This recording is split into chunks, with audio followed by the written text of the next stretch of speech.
मिल्लत express में खातून पर तशद्दुद और हलाकत के वाक़े का मुकदमा दर्ज कर लिया गया है। मुकदमे में railway police constable Mir Hasan और 2 नामालूम पुलिस एहलकारों को नामजद किया गया है।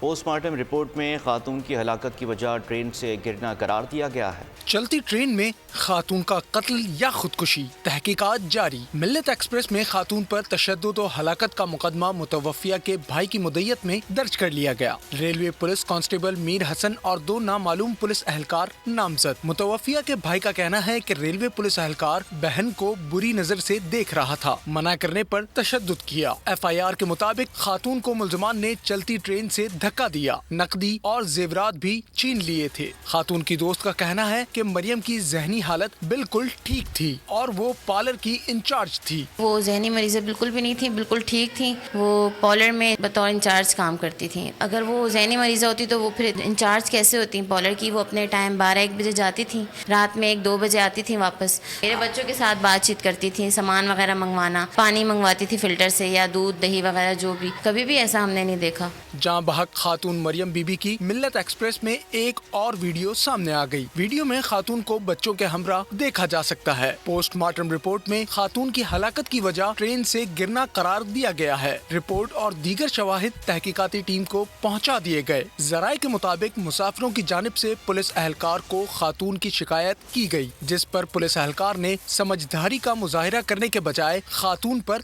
तशद्दुद किया। सब्सक्राइब करें और बेल दबाएं ताकि कोई खबर रह न जाए।